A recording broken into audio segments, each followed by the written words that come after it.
Yo, what's up guys? Kumusta? Nandito nga po pala tayo sa ating panibagong video dito sa Minecraft Season 4. At gagawa nga rin pala tayo ng storage room dito sa ating base para hindi mga nagkalat ang mga gamit.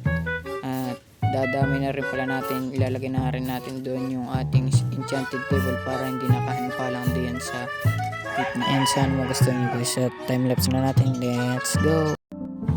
So yun guys, dumating nga pala si Boss Jero at kukuha nga pala tayo dito ng permit. Sana maganda ang permit na makuha natin. At yun nga, inaayos niya dito. Sana ayos na makuha natin na permit para naman paldo-paldo tayo. So yun nga guys, nga pala nakakuha na nga pala si Redabi ng permit. At ikukuha ko na nga rin pala dito yung kasama namin isa na bago na si Climber. At sana maganda makuha natin. Dalawa nga palang kukunin nating permit.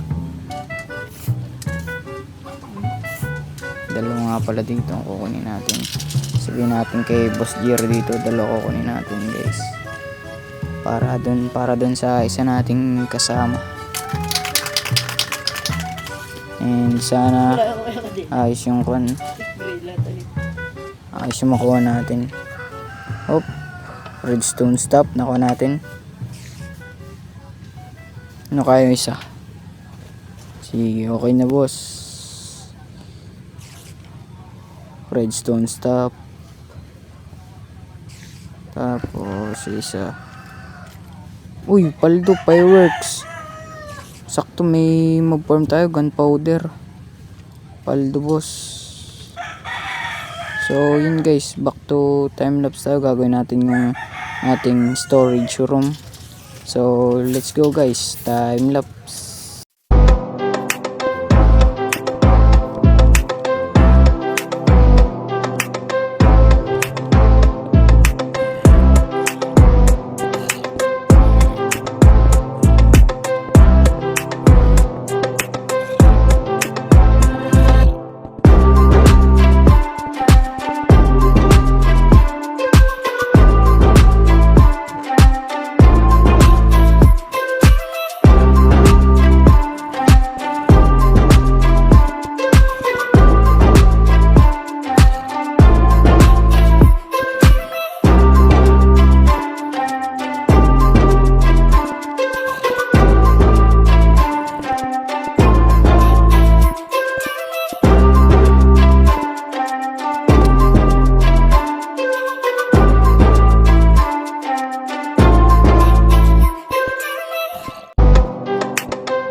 So yun guys, natapos din ang ating ginawa.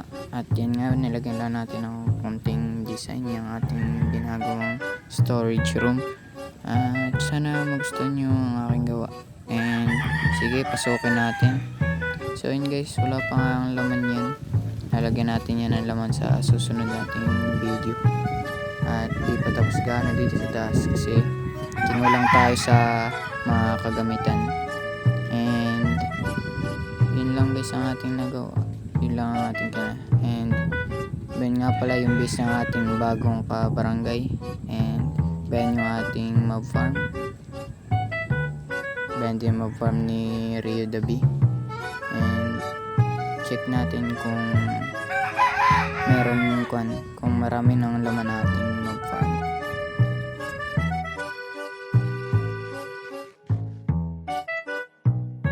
So yun guys, kung napapansin nyo, tubig pa rin yung akyatan ng ating mob farm. Hindi pa kasi tayo pwede pumasok ng nether at hindi pa tayo makakuha ng soul sand, kaya hindi pa rin natin mababa. Baka sa susunod bukas ng nether, babaguhin na natin yung akyatin natin yan. At yun guys, yan nga, nandito na. Yan nga pala yung laman ng ating chest dito sa mob farm kasi kinuha daw nga pala ni Rio Dabi yung mga laman yung gunpowder. Naka 15 stack na kami ng gunpowder. At sakto nakabunot tayo ng fireworks. Paldo tayo. At yun naman fireworks ay magagamit lang natin ay sa late game pa lang kasi kailangan lang ng elytra. So yun guys, napapansin nyo wala si Rio Dabi. Baka busy siya kaya hindi nga naglalaro. And Ben nga pala yung nakuha nating permit, yung dalawa. Akin yung fireworks dyan and yung redstone stop ay dun sa isa nating kabarangay na si Claymar. And gabi na guys dito. And solo ata tayo dito sa server. And Ben nga pala yung ko nga pala ni Rio Dabi na permit ay concrete. At Ben nagawa na siya. And yun guys, baka dito ko lang tapusin ang ating video. At sana nagustuhan nyo. At yun lang guys. Bye bye, paalam.